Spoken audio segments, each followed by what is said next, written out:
Ang pagbuo ng pamilya ang isa sa mga nakakasabik na parte ng buhay ng tao. Dahil lahat ay kailangang simulan sa umpisa kung saan ay kasama mo ang kabiyak mo sa buhay.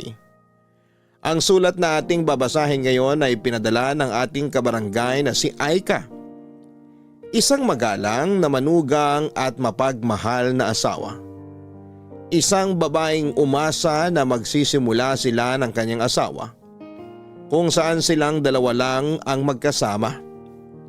Pero dahil sa mga hindi inaasahang pangyayari ay may mga planong hindi kaagad nasunod. Kinailangan nilang tumira pansamantala sa bahay ng mami ng kanyang asawa. Maayos naman sa umpisa ang pakikisama niya sa pamilya nito. Pero para kay Aika, iba pa rin ang nakabukod silang mag-asawa. Dumating naman ang oras na nagawa nilang bumukod ng bahay pero nandun pa rin ang pakiramdam na parabang nakatali pa rin sila sa pamilya nito. Paano nga ba makukumbinsi ni Aika ang asawa niya na mag-focus ito sa kanilang pamilya? May mali nga ba sa gusto niyang mangyari para sa kanilang pamilya? Masyado na nga ba siyang nagiging makasarili? Gusto mo na bang malaman kung bakit mas pinili ni Aika na bumukod silang mag-asawa ng bahay? Handa ka na bang mainis at maiyak sa kwento ng buhay niya? Minsan ba ay nakasamaan mo na rin ang loob ang pamilya ng kapareha mo? Nagawa mo bang makipag-ayos sa kanya? Si Aika kaya? Paano niya pinili ang desisyon na gagawin niya para sa kanyang sariling pamilya? Malalaman natin ang landas na pinili niya dito sa mga kwento ng pag-ibig, buhay at pag-asa sa nangungunang Barangay Love Stories. Matagal ko ng pangarap noon na magkaroon ng sariling bahay kung saan ay makakasama ko ang pamilya ko. Yung pamilya ko na nagsimula at nabuo ng dahil sa wagas na pagmamahalan. Pero hindi naging madali para sa akin bago ko natupad ang pangarap na yon. Napakarami ko ring pinagdaan ng pagsubok para lamang masabi ko na tuluyan na kaming naging masaya ng pamilya ko. Dear Papa Dudut, itago niyo na lamang po ako sa pangalang Aika. 37 years old at nakatira dito sa Cavite. Ang pakikinig sa radyo ang halos araw-araw na libangan ko dito sa bahay. Lalo na kapag wala akong ibang kasama. At kailanman ay hindi naalis sa inyong istasyon na Barangay LS 97.1 ang radyo namin. Pinaka-paborito ko rin ang programa ninyo na Barangay Love Stories. Dahil palaging may life lesson na naiiwan ng bawat istorya na inyong iniere. At sana'y makapag-iwan din ng aral sa ating mga tagapakinig ang kwentong ito ng buhay ko. Nakilala ko ang first boyfriend ko si Ponzi sa isang church service. Maraming taon na ang nakalipas. Sa unang beses pa lamang na nagkwentuhan kami ay magaan na ang loob ko sa kanya. Kaya nga nasundan pa ang araw na nagkita at nagkasama kami.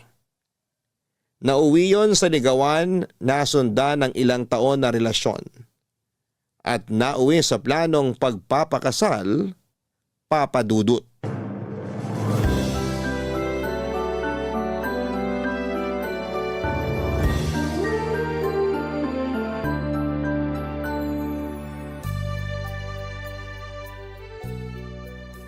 Naayos mo na bang listahan para sa invitation card na ipapaprint natin, mahal? Oo, ayos na yun. Na-double check ko na rin kagabi yung listahan. Sige, isasabay ko na sa pag-send ng email mamaya dun sa supplier na nakuha natin. Okay. Mahal, tumawag nga pala yung pinsan ko.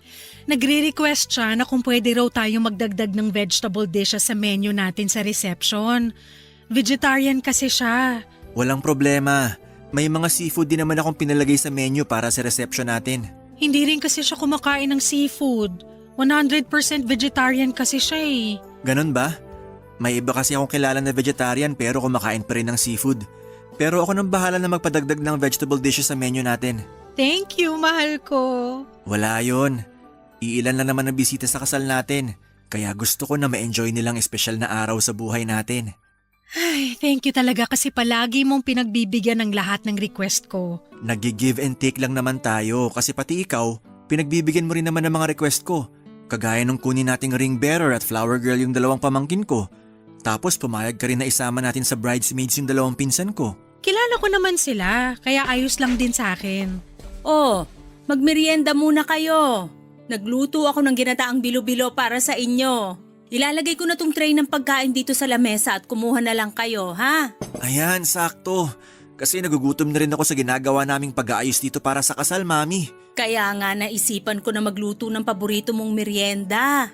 Thank you po, tita. Anong tita? Sabi ko naman sa'yo na mami na rin ang itawag mo sa akin. Sige po. Mami. Kukuha na po ako nitong mangkok ng ginataang bilo-bilo at nagugutom na talaga ako. Sige lang, Ponsi. May mga kailangan pa ba kayong asikasuhin o idagdag para sa kasal nyo? Halos kumpleto na rin po lahat. Hindi rin naman po kasi sobrang daming iimbitahan namin sa kasal kaya kaunti lang din ang dapat na asikasuhin. Maganda nga yung ganyan na pamilya at ilang kamag-anak at kaibigan lang ang invited. Para hindi na rin kayo masyadong mapagod sa pag-aasikaso ng lahat. Ay, ano palang balak nyo pagkatapos ng araw ng kasal nyo? Ang ibig kong sabihin, saan nyo balak na magstay habang hindi pa pwedeng tirhan ng bahay nyo? Napag-usapan na po namin ni Ponzi ang tungkol dyan. Uupa po muna kami ng apartment para sa aming dalawa. Tama po si Aika, Mami. May nakita na rin po ako na apartment na malapit lang din sa opisina ko. Mangungupahan pa kayo? Opo, pero yung mura at maliit na apartment lang po ang balak naming upahan pansamantala. Para rin po makatipid kami kahit paano sa gastos. Kung nagtitipid pala kayo, bakit hindi na lang muna kayo dito tumira sa bahay natin? Mas makakatipid kayo kaysa umupa pa kayo ng apartment. Tapos kapag naayos na yung bahay na pinapagawa nyo, saka kayo lumipat doon. Pwede naman po pero ang napag-usapan po kasi namin ni Ponzi, uupa na lang muna kami ng apartment para hindi kami sumiksik dito sa inyo. Ay ka, malaki tong bahay namin kaya wala kang dapat alalahanin. Wala rin namang ibang gagamit ng kwarto ni Ponzi kapag umalis siya, kaya dumito na lang muna kayo. Kesa magbayad kayo ng pang-upa sa apartment, idagdag nyo na lang yung pambayad dun sa pinapaayos nyong bahay. Alam mo, mahal, tama si Mami. Dito na lang muna tayo sa bahay namin pagkatapos ng kasal natin. Magre-resign ka na rin naman sa trabaho mo, di ba? Oo. Sakto. Hindi ka maboboard dito sa bahay kasi makakasama mo si Mami at ang mga kapatid ko kapag nasa trabaho na ako. Ano, ayos lang ba sa'yo? Sige, ayos lang. Walang problema sa akin, mahal. Papadudot ilang buwan ding nanligaw noon sa akin si Ponzi.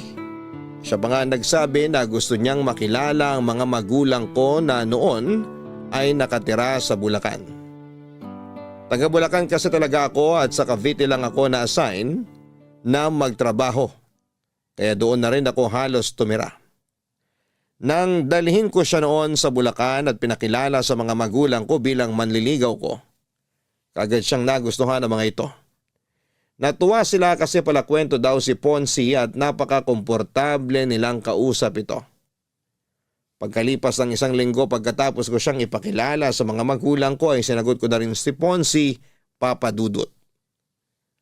Ang pakikipagrelasyon kay Ponzi ang desisyon na kahit kailan ay hindi ko pinagsisihan.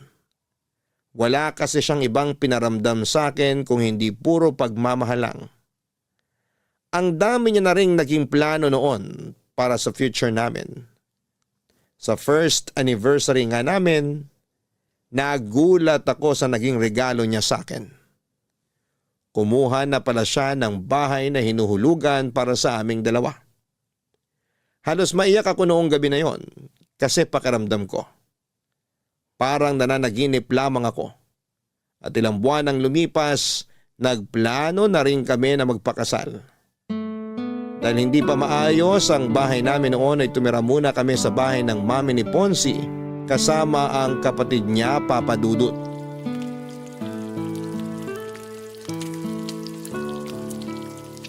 Ayan, Malapit nang maluto tong piniprito kong itlog. Ang bango naman ng niluluto ng asawa ko. Anong mabango rito? Pritong itlog lang to. Hindi pala yan yung mabangong naaamoy ko. Ikaw pala yun, kaya pala lalo ako nagugutom. Paamoy nga ulit ako sa asawa ko. Mahal, tigilan mo nga yung pag-amoy na ginagawa mo sa leeg ko. Baka umuwi na si Mami at makita niya tayo. Ano naman kung makita tayo ni Mami? Mag-asawa naman tayo eh. Mahal, nakakahiya pa rin. Tsaka amoy pawis na ako kasi ang dami kong niluto para sa almusal natin. Ang aga mo ngang nagising, mahal. Hindi na kita namalayang umalis sa tabi ko. Naghihili ka pa kasi kanina nung magising ako. Tapos ayan, nakapagluto na ako ng tosino, sinangag at itong mga sunny side up egg.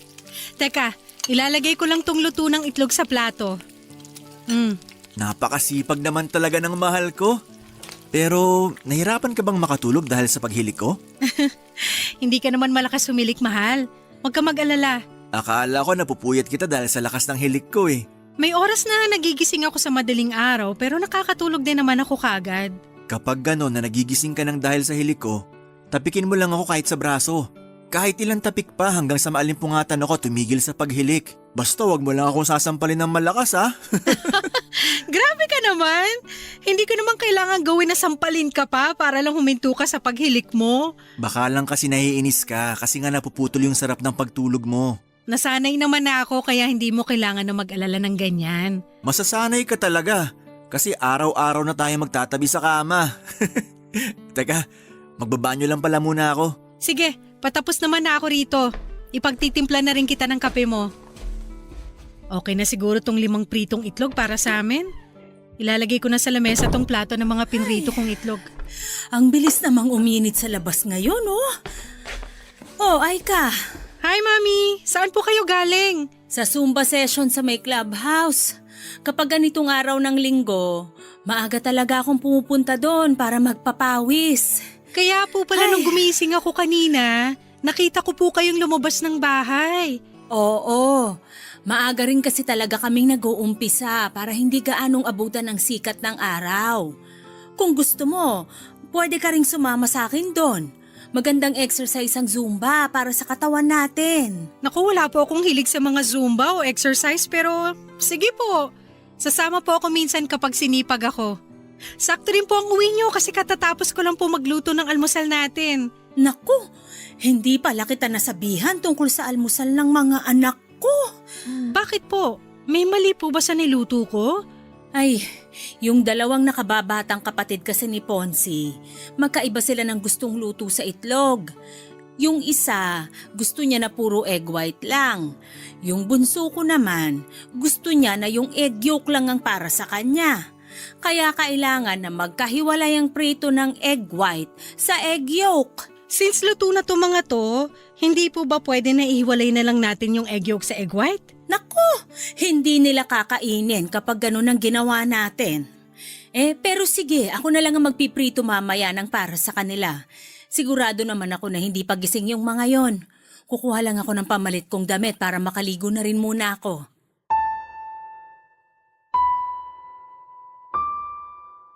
Papadudot pangalawa sa 4 na magkakapatid ang asawa ko. Ang ate niya ay wala na sa bahay dahil may sarili ng pamilya na nakatira sa ibang bansa. Ang 2 mas nakababata niyang kapatid ay nag-aaral pa noon sa kolehiyo. May kayang pamilya ni na Ponzi dahil maraming negosyo ang mami niya. Malaki rin ang bahay nila kaya may sarili kaming kwarto ng asawa ko. Pero sa totoo lang, ayoko sa ideya na doon muna kami mag-i-stay sa kanila pagkatapos ng kasal namin. Ang gusto ko kasi talaga ay magkaroon kami ng solong bahay ni Ponzi. Kaya nga naiyak ako sa tuwa noong malaman ko na kumuha na si Ponzi ng bahay para sa aming 2. Isang foreclosed na bahay ang nakuha ni Ponzi, pero marami ang kailangang ayusin doon. Kaya medyo natagalan talaga ang pag-aayos niya doon. Kaya naman wala akong naging choice kung hindi ang pumayag na doon muna tumira pansamantala sa bahay ng mami niya pagkatapos ng kasal namin. Magkasundo naman kami ng mami ni Ponzi, Papa Dudut. Hindi lang talaga ako sanay na maraming kasama sa bahay. Siguro kasi solong anak ako ng mga magulang ko. At nang lumipat ako sa Cavite para magtrabaho ay solo ko rin ang apartment na tinitirhan ko noon. Pero nang tumira ako sa bahay ni na Ponzi, sobrang nanibago ako, Papa Dudut. Ang dami kasi namin sa bahay at hindi rin ako sanay na may ibang tao na inaasikaso. Tapos ay pumayag pa ako na mag-resign sa trabaho kaya palagi lang talaga akong nasa bahay. Advice din kasi ng OB ko na tutukan ang pag-aalaga sa katawan ko para mabigyan ko na kagad ng anak ang asawa ko. Ang sabi naman ni Ponce ay pansamantala lamang yon. Sa oras na maging tuluyan ng maayos na ang sariling bahay namin, lilipat na kami kaagad doon. Kaya naman wala akong nagawa kung hindi ang sumang-ayon na lamang sa kanya. Iniisip ko na lamang na maswerte ako kasi mabait ang biyenan ko. Hindi siya yung kagaya ng mga napapanood ko sa teleserye kung saan ay nagiging kontrabida ang mga biyenan. At ginagawa ko na lang ang lahat ng makakaya ko para pakisamahan lahat ng mga tao sa bahay ni na Ponzi, Papa Dudut.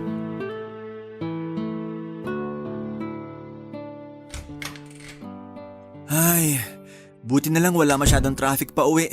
Mabuti naman at nakauwi ka na, mahal. Akala ko nga maiipit pa ako sa traffic kasi Friday ngayon. Oo nga, tapos araw din ng sweldo kaya ina-expect ko rin na mas late ka pang makakauwi. Gusto ko na nga matapos ang meeting namin kanina kasi naantok na rin talaga ako. Nagugutom ka ba? Hindi, Sigurado ka? Pwede ko namang iinit yung dinner namin na tinola kanina. busog pa ako. Kasi umorder din ng pizza yung manager namin kanina. Kaya may pagkain kami habang nagmi-meeting. Yun talagang dahilan kung bakit inantok ako. Kasi nabusog ako dun sa pizza. Ay, makahiga nga muna dito sa kama natin. Sandali lang, ikukuha muna kita ng pambahay. Mamaya na. Huwag ka munang umalis dito sa tabi ko. Hindi ka ba muna maliligo o magpapalit ng damit? Mamaya na. Payakap muna ako sa asawa ko. Ito, yayakapin kita ng sobrang higpit. Ay, ang sarap naman talaga ng yakap ng asawa ko. Nakakawala ng pagod. Gusto mo i-massage kita? Mamaya na lang, mahal. Mas gusto ko magpahinga dito sa mga yakap mo. Bakit nga pala gising ka ng ganitong oras? Pasado 11:00 na rin ah. Ang totoo, kanina ko pa rin gusto magpahinga pero hindi ako makatulog. Bakit? May masakit ba sa'yo? Masama ba pakiramdam mo? Walang masakit sa akin at ayos lang din ang pakiramdam ko. Ano lang, nasa kwarto kasi ngayon ng bunsong kapatid mo yung mga kaibigan niya. Mga kaklase niya yata yun. Ah, oo. Mga kaklase niya nga yun. Nabanggit ni Mami kahapon na may kailangan silang tapusin na research paper, kaya mag-overnight sila dyan. Masyado ba silang maingay kanina? Medyo maingay nga sila. Puro lalaki kasi sila doon sa kabilang kwarto tapos ang lalakas pa ng boses nila. Nag-video game pa nga yata sila kasi ang lakas ng sound ng TV nila doon. Hindi ko nga alam kung nagawa ba nila yung sinasabi mong research paper nila. Pasensya ka na sa kanila, mahal. Medyo maingay talaga sila kapag magkakasama. Okay lang naman pero sana naisip nila na may iba pa silang kasama dito sa bahay. Katabi pa naman natin yung kwarto nila kaya rinig ko talaga yung mga ingay nila. Gusto mo ba na kausapin ko yung kapatid ko bukas? Wag na, hindi naman na kailangan kasi tumahimik naman na sila bago ka dumating. Tsaka hindi lang siguro ako sanay na may ganun kaingay sa gabi. Siguro nga, mahal. At kapag naulit pa yung pag-iingay nila ng 10 oras ng gabi, kakausapin ko na talaga siya. Pero wag mo siya nga awayan kasi baka magkaroon kayo ng issue ng dahil sa akin. Oo, hindi ko gagawin yan.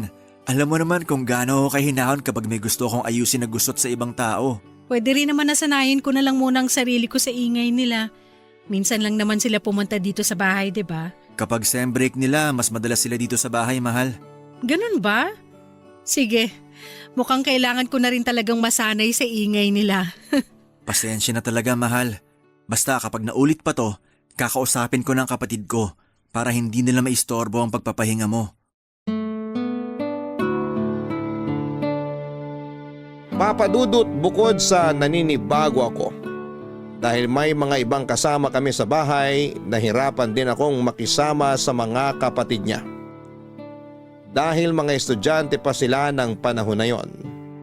Nakakalimutan nilang may iba silang kasama sa bahay na hindi sanay sa ingay nila. Madalas akong napupuyat lalo na kapag nag-i-sleep over ang mga kaibigan ng kapatid niya sa bahay. Hindi ko nga alam kung paano nakakatulog kaagad si Ponzi kahit maingay sa bahay. O baka dahil sanay na siya sa mga ganong ingay ng kapatid niya at mga kaibigan nito. Bukod doon ay nagiging issue ko rin ang pagiging makalat ng mga ito sa bahay.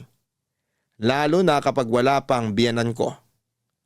Ayoko kasi talaga na makalat sa lugar kung saan ako nakatira. Kaya mabilis na umiinit ang ulo ko kapag nakikita ko na wala sa tamang lalagyan ng mga sapatos o tsinelas na ginagamit nila. Pati na ang pagliligpit ng pinagkainan nila ay madalas na ako ang gumagawa. Kasi kung hindi ko gagawin yon ay tatambak lamang yon sa lababo hanggang sa hapunan. Pero tiniis ko na lamang ang lahat ng yon bilang pakikisama sa kanila.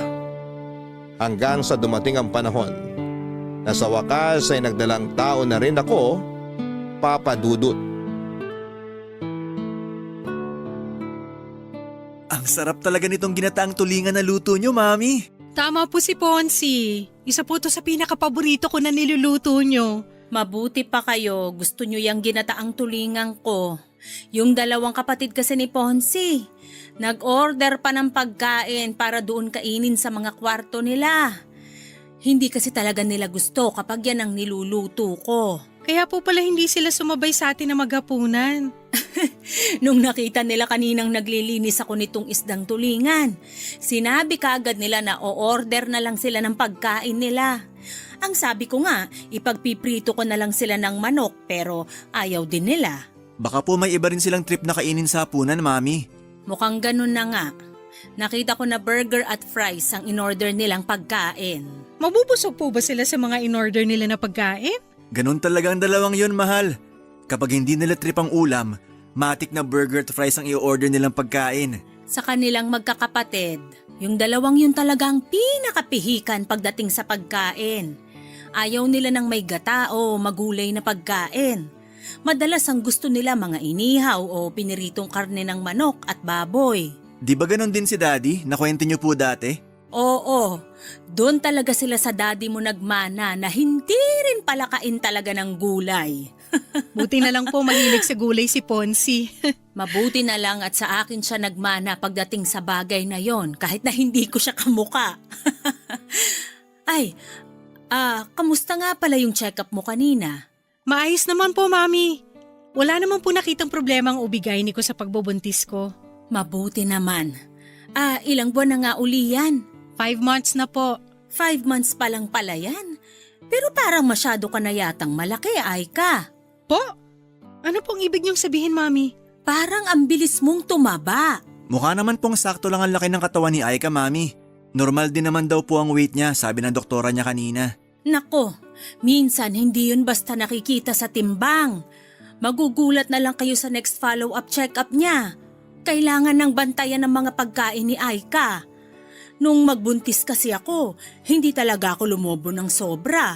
Halos tiyan ko na nga lang ang lumaki sa akin nun. Nakita ko nga po yung ibang picture niyo nung pinagbubuntis niyo yung bunsong kapatid ni Ponzi. Grabe, ang payat niyo pong magbuntis talaga. Hindi kayo sobrang tumaba o kahit na manas man lang? Sexy talaga magbuntis si Mami. Lahat ng mga pregnant photos niya, parang hindi siya buntis kapag tinakpan ang tiyan niya. Mahilig din kasi kung mag-exercise kahit buntis ako. Kaya nga ikaw, Aika, sumama ka na sa akin minsan sa clubhouse kapag Sabado at Linggo ng umaga. May mga light Zumba session naman sila para sa mga buntis na kagaya mo.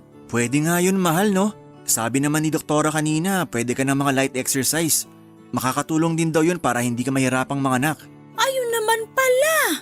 May advice na rin sa'yo ang doktora mo kaya sumama ka na sa akin sa Sabado. Ipapakilala kita dun sa mga kumari at kaibigan ko. Sigurado ko na mag-i-enjoy ka rin kapag nasubukan mo ng isang beses. Wala po kasi talaga akong hilig sa ganyan. Subukan mo lang, mahal. Feeling ko mag-i-enjoy ka rin kapag nakasanayan mo na. Tingnan mo si Mami, mas mukhang bata kaysa sa edad niya. Nakakabata naman kasi talagang kahit na anong klase ng exercise. Kaya samahan mo na ako kahit minsan lang na magsumba, ay ka. Sige po, Mami. Sasamahan ko po kayo sa Sabado. Papadudot nung una talaga ay sinubukan ko rin na isuggest kay Ponce na kumuha muna kami ng pansamantalang apartment. Kasi ayoko talaga sa ideya na doon kami tumira sa kanila. Pero nang sabihin niya na malaki ang matitipid namin, kung doon muna kami sa biyenan ko ay wala na akong naisip na pwedeng idahilan para hindi sumang-ayon sa kanya. Tama naman kasi ang sinasabi niya na malaki ang matitipid namin. Malapit kasi ang bahay nila sa opisina kung saan siya nagtatrabaho.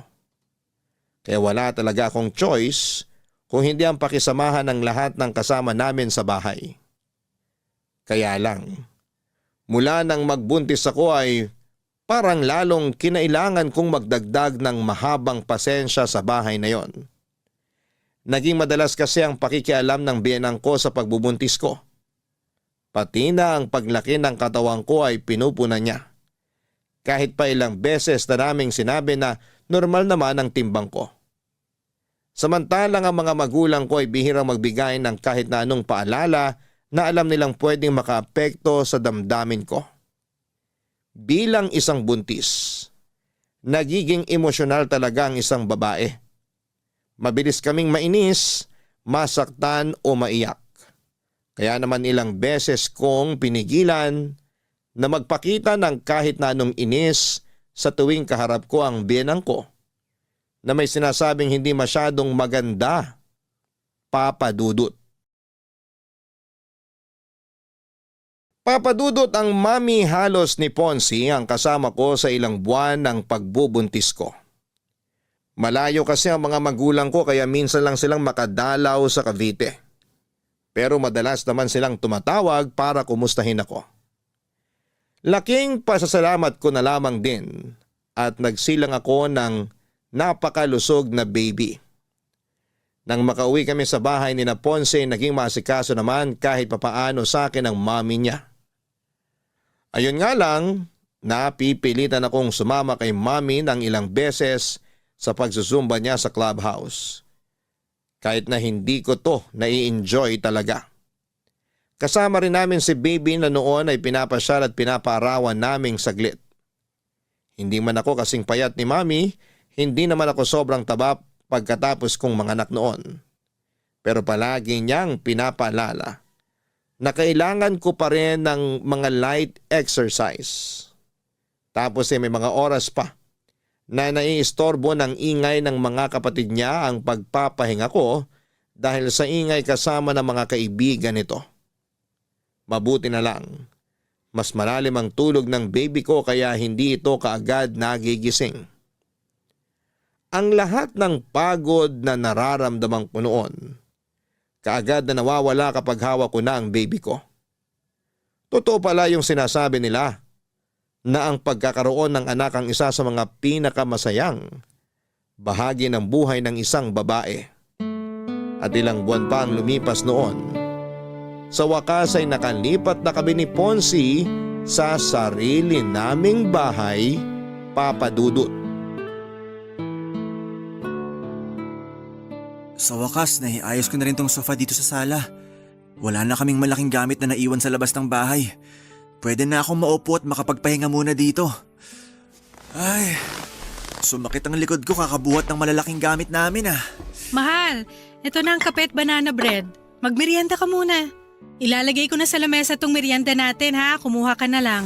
Sakto, mahal. Nagugutom na rin talaga ako. Ang ganda ng pagkakaayos mo ng mga gamit dito sa sala, mahal.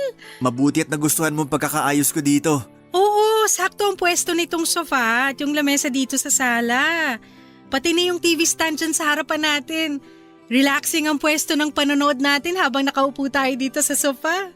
Ang bibigat nga din ng mga gamit na pinaasa ko kanina. Lalo na tong sofa.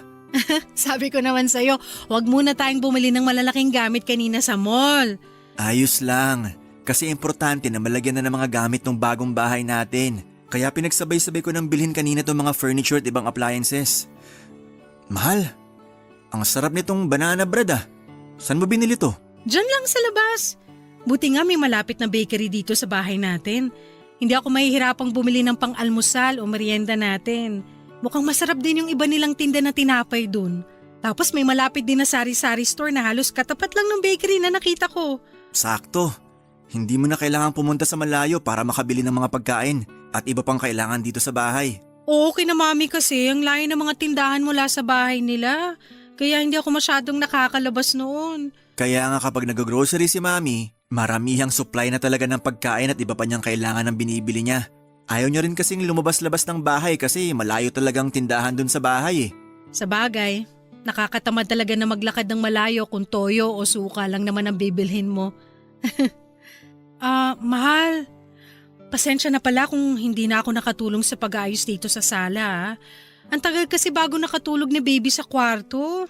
Ayaw niyang tumigil sa pag-iyak mula nang makauwi tayo galing sa mall. Narinig ko nga. Mukhang naninibago pa rin siya hanggang ngayon dito sa nilipatan natin. Pangatlong araw pa lang din kasi natin ngayon, kaya sigurado kung nakakaramdam pa rin siya ng pagbabago sa paligid niya. Pero grabe, ang sarap sa pakiramdam na nakatira na tayo sa sarili nating bahay. Simula pa lang to, mahal. Simula pa lang to ng pagtupad natin sa mga pangarap natin. Oo, sa wakas. Mas nararamdaman ko nang naaabot natin ang mga plano at pangarap natin. Pasensya na, mahal, kung medyo na-delay ng konti ha. Hindi mo kailangang humingi ng pasensya. Dahil alam ko naman na ginagawa mo ang lahat para sa pamilya na to. Basta babawi ako sa inyo ng anak natin, mahal. Ito na ang totoong simula ng pagtupad ko sa mga pangako ko sa iyo bilang asawa mo.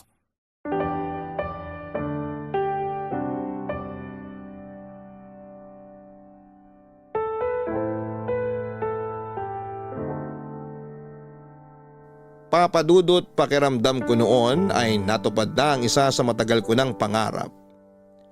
Yung makalipat kami ng asawa ko sa sarili naming bahay kasama ang anak namin. Sobrang saya ko talaga at naging maasikaso ako sa mag-ama ko. Bungalow type of house nga pala ang nilipatan namin ni Ponzi. May 2 kwarto, maluwag na sala at kusina. Meron ding gate sa labas, garahe at garden kung saan talaga namang nagsimula akong mag-alaga ng maraming halaman. Maaga rin akong gumigising noon para mag-asikaso kay baby at sa almusal ng asawa ko. Bukod sa pag-aalaga sa anak namin at pag-asikaso sa bahay, ay naging libangan ko rin talaga ang pag-aalaga ng mga halaman habang nakikinig sa iyo, Papa Dudut, sa radyo. Wala na akong mahihiling pa ng panahon na yon. At akala ko, magtutuloy-tuloy na ang kasiyahan namin na yon. Pero hindi pala.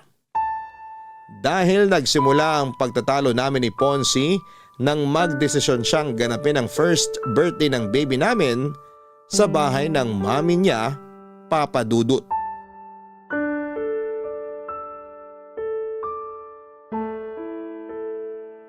Ang dami namang hugasin dito sa lababo. Makapaghugas nga muna. Mahal? Anong ginagawa mo dito sa kusina? Hindi mo ba nakikita? Maghuhugas ako oh. Oo nga, nakikita ko. Ang ibig kong sabihin, bakit ikaw ang gumagawa niyan? Nakita ko kasi natambak yung mga hugasin dito sa lababo kaya inasikaso ko na. Tsaka hindi naman ako hahanapin sa sala kasi nandun si baby kasama ang mami mo at ang mama ko. Ay, ang dami naman mga baso rito. Dapat pala disposable na lang ang ginamit natin. Tulungan na nga kita sa pagliligpit mo, mahal. Wag na, kaya ko na to. Sige, ako na lang magpupunas ng mga mababanlawan mo ng baso at plato mamaya. Paubos na rin pala tong dishwashing liquid. Ay! Teka, alam ko meron pang isang bote si mami na nakatabi dito eh. Hanapin ko lang saglit dito sa kahon sa may lamesa. Nakita ko na. Eto, mahal oh. Lagay mo na lang muna dyan sa tabi. Gagamitin ko yan pag wala nang laman tong bote sa lababo. Sige.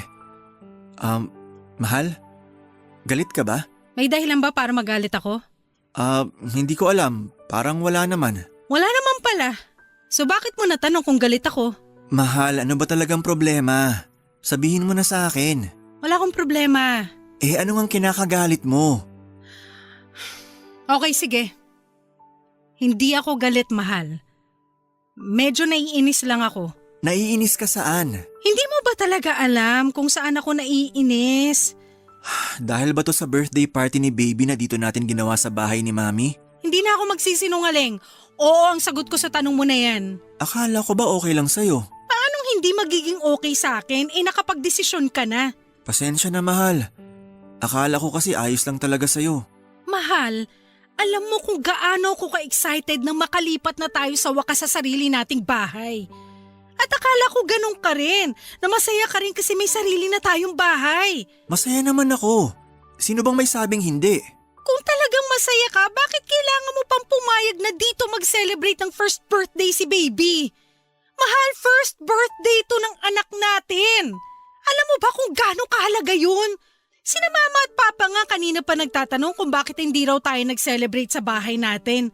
Akala nila, kaya tayo lumipat tong nakaraang buwan para saktong dun tayo mag-celebrate sa bahay natin. Pero hindi. Hindi natin ginamit yung pagkakataon na gawing mas espesyal sana ang birthday ni baby. Mahal, huwag ka nang umiyak. Naiinis lang ako kasi sobrang excited ko na gumawa na tayo ng maraming memory sa sariling bahay natin. Tapos parang magkaiba naman pala tayo ng mga plano sa buhay. Parang hindi ka naman talaga masayang tuparin lahat ng pangako mo sa akin. Mahal, hindi totoo yan. Sorry na. Matagal na rin kasing naplano ni Mami tong birthday party ni baby. Pero ito, promise ko sa'yo, sa mga susunod na birthday party niya, doon na natin palagi gagawin sa bahay natin. Hindi na tayo magsa-celebrate sa ibang lugar.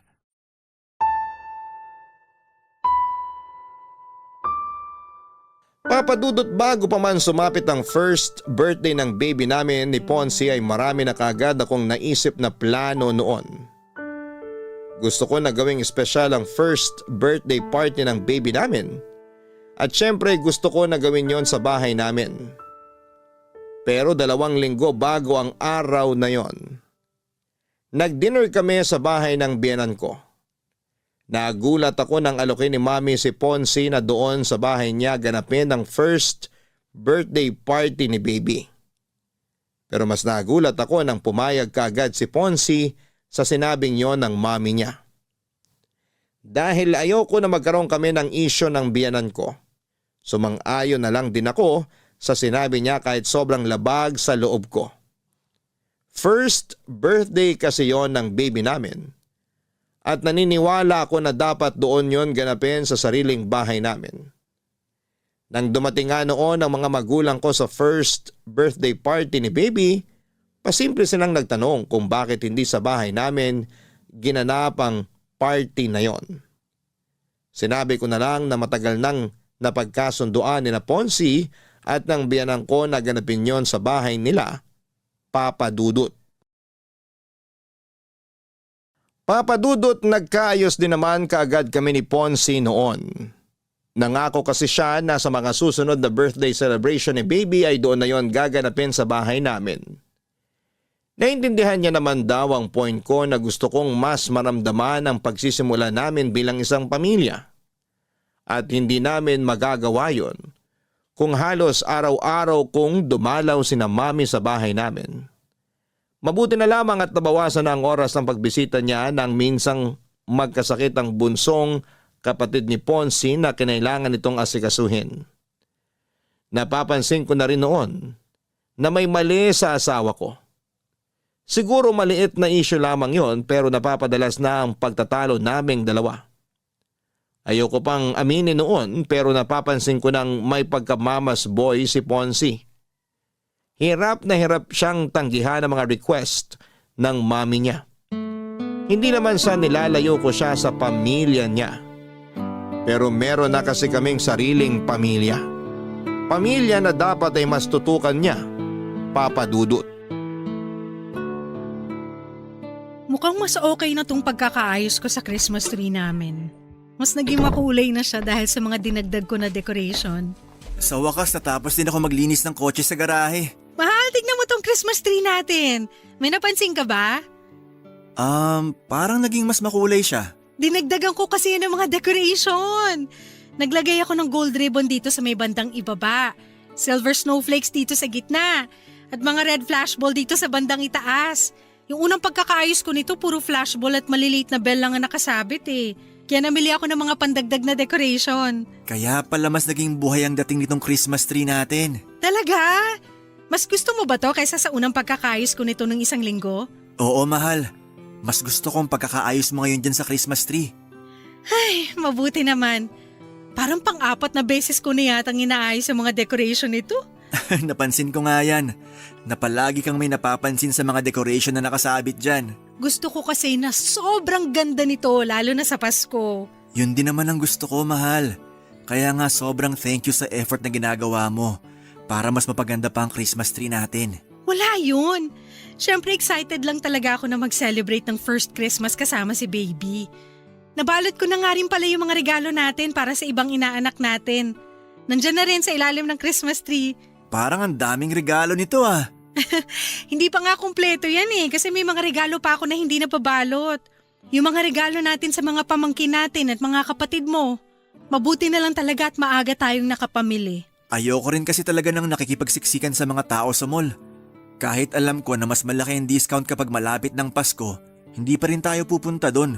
Mas pipiliin ko pa rin yung araw na makakapamili tayo ng wala masyadong stress. Ay naku, ako rin.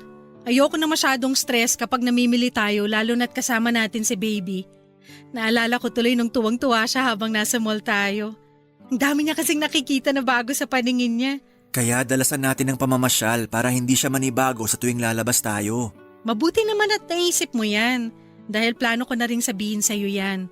O nga pala, bukod sa buttered shrimp, smoked salmon pasta at graham de leche, ano bang request mo na iluto ko para sa Noche Buena natin? Okay na yun, mahal. Ang dami na nga nung mga binanggit mo eh. 3 klaseng pagkain lang yung sinabi ko. Oo, alam ko. Pero hindi mo na kailangan damihan ng iluluto mo. Sigurado kasi ako na marami ring iluluto si Mami para sa Noche Buena. Baka hindi na natin matikman lahat kung dadamihan natin ng dalang pagkain sa bahay niya. Teka, tama ba ang pagkakaintindi ko sa sinabi mo, mahal? Doon tayo magno-Noche Buena sa bahay ni Mami? Oo, mahal. Hindi ko na kasi natanggihan si Mami nang mag-request siya sa akin. Alam ko na dapat first Christmas natin to ngayon dito sa bahay natin. Pero pagbigyan na natin si Mami kasi dito naman natin sa bahay sasalubungin ng bagong taon.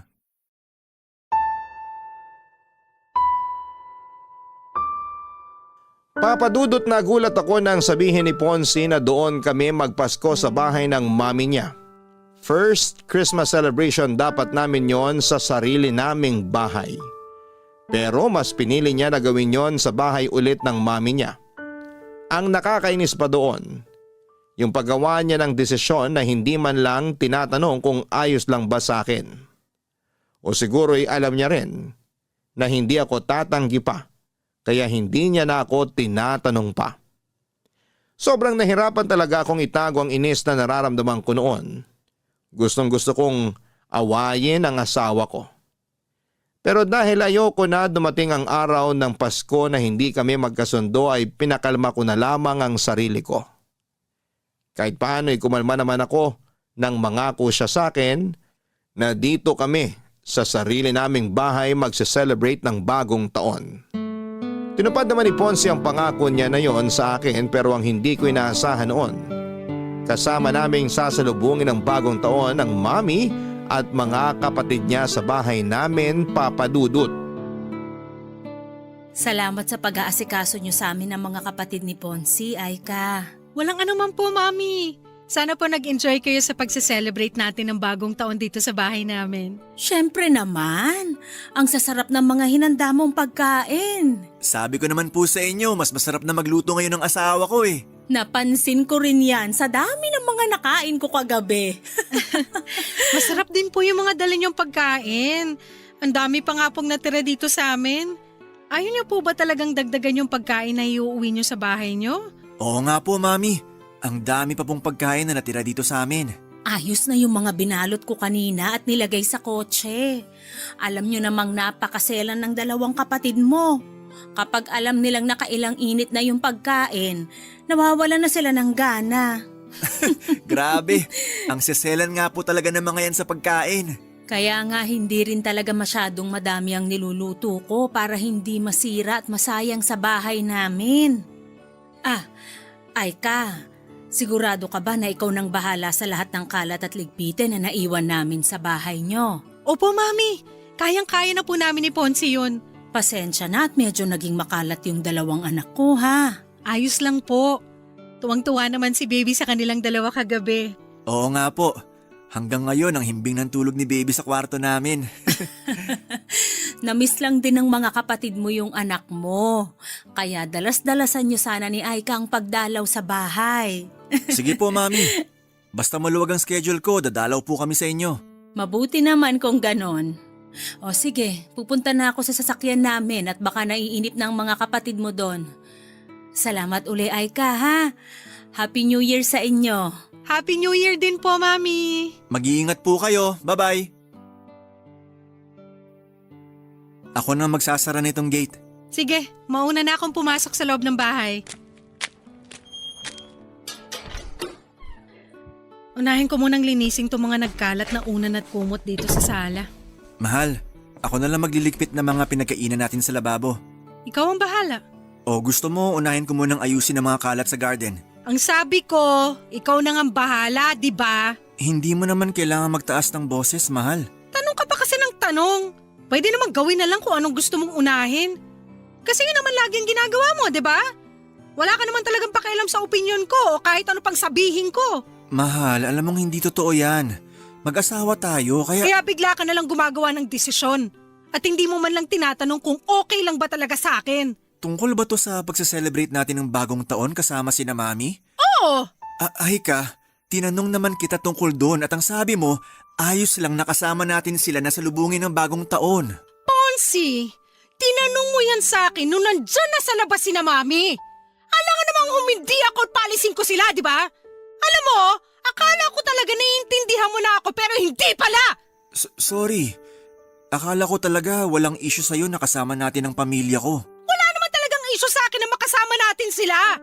Ang issue dito, hindi mo pinapaalam sa akin na maayos yung mga desisyon na ginagawa mo. Akala ko ba dalawa tayo sa relasyon na to? Pamilya tayo, di ba? Bakit hindi ko maramdaman yon? At bakit ayaw mo hayaan na makapagsimula tayo ng tayo lang ng anak natin? Ponsi, hindi naman sa pinagdadamot kita sa pamilya mo. Pero sana naman, hayaan mo na makapagsimula tayo ng tayong tatlo lang ng anak natin. Yung tayong tatlo lang dito sa sarili nating bahay. At hindi natin magawa yon kung palagi tayo nakadikit sa mami mo. Yun lang naman ang hinihiling ko. At sana maintindihan mo kung bakit hinihiling ko to sa'yo. Papadudot bago dumating ang mami at mga kapatid ni Ponsi ay nakapagluto na ako ng handa para sa amin. Simple lang ang mga niluto ko kasi tatlo lang naman kami noon sa bahay. Yun pala ay mali ang inaasahan ko na mangyayari sa pagsalubong namin ng bagong taon. Nagulat na lamang ako ng bandang 8:00 ng gabi noon ay dumating ang biyenan at mga bayaw ko. Ang dami nilang dalang pagkain at doon pa lang, alam ko na kaagad ang plano nilang gawin. Nang makita ni Ponsi ang pagtataka sa mukha ko ay ngumiti lang siya at sinabi niya sa akin na tumawag raw sina Mami para sabihin na on the way na ang mga ito papunta sa bahay namin. Kumbaga hindi na rin siya nakatanggi sa mga ito. Wala naman akong pinakitang hindi maganda sa Mami at mga kapatid ni Ponsi ng gabi na yon. Kagaya ng dati pinilit ko na lang na pakalmahin ang sarili ko at pakisamahan sila. Pinilit kong gawing natural ang ngiti sa mga labi ko at ang tono ng boses ko sa tuwing kausap ko sila. At bago tuluyang sumikat ang araw kinabukasan ay nagpaalam na rin silang uuwi na sa bahay nila. Hanggang sa mga oras na yon, pinapakalma ko pa rin ang sarili ko. Kasi ayoko magkaroon kami ng issue ng manugang at mga bayaw ko. Mukha namang nag-enjoy sila noon sa bahay at hindi nila naramdaman na may inis na akong pinipigilan noon. Hindi naman sa nagiging unfair ako kasi parang nilalayo ko na si Ponce sa pamilya niya. Pero gusto ko lang talaga papadudot na maintindihan ni Ponce kung paano kami dapat na magsimula. Na hindi kami pwedeng laging nakadikit sa pamilya niya. Na dapat sinasali niya ako sa paggawa ng mga desisyon na makakaapekto sa akin at sa anak namin. Masasabi ko na yon ang pinakamalalang naging pagtatalo namin noon. Kasi pakiramdam ko, hindi niya pa rin ako sinasama sa bawat desisyon na ginagawa niya. Pagkatapos ng araw na yon ay sinuyo ako ni Ponce at humingi siya ng sorry sa akin, Papa Dudut. Inamin niyang naging pagkakamali niya sa relasyon namin. At nangako siya na mas magiging responsable siya bilang asawa ko at daddy ng anak namin. Masasabi ko naman na tinupad niya yon dahil pagkatapos ng araw na yon ay nagagawa na niyang tanggihan ang mga request ng mami niya na pumunta kami sa kanila. O kapag gusto nitong pumunta sa bahay namin. Gumagawa ng dahilan ng asawa ko para hindi yon matuloy. Hindi naman namin sila iniiwasan sa lahat ng oras. May mga araw rin na pinagbibigyan namin sila. Pinaparamdam lang namin na mas gusto naming simulan ang pamilya namin nang hindi kami umaasa sa ibang tao. Salamat po Papa Dudut kung sakali man na mabasa ninyo ang sulat kong ito. Sana'y nakapag-iwan ng aral ang kwento namin ng asawa ko. Hindi masama ang matutunan nating bumukod para makapagsimula ng isang bagong buhay at pamilya. Hanggang dito na lamang po ang kwento ko. And more power sa inyong programang Barangay Love Stories. Ang inyong forever kapuso at kabarangay, Aika. Maraming salamat Aika sa tiwala at oras na ibinigay mo para makapagbahagi ng iyong kwento dito sa aming programang Barangay Love Stories. Totoong hindi naging madali ang mga pinagdaanan mo, lalo na sa pagsisimula ng iyong pamilya. Pero humahanga ako sa naging katatagan na ipinakita mo para maabot ang iyong mga pangarap. Tandaan mo na hanggat alam mong wala kang sinasaktan o tinatapakan na ibang tao kailanman, ay hindi mali ang desisyon na pinipili mo, lalo na kung ito ay para sa kasiyahan ng iyong pamilya. Hanggang sa muli, ako po ang inyong si Papa Dudut sa mga kwento ng pag-ibig, buhay at pag-asa sa Barangay Love Stories number 1. Barangay Love Stories. Barangay Love Stories. Anong say mo sa Barangay Love Stories na ito? Pagkwentuhan natin sa comment section yan. Sabay-sabay nating pakinggan ang iyong kwento ng pag-ibig, buhay at pag-asa. Ipadala lang sa barangaylovestories@yahoo.com. Nagustuhan ng iyong napakinggan? Ituloy yan via live stream sa www.gmanetwork.com/radio.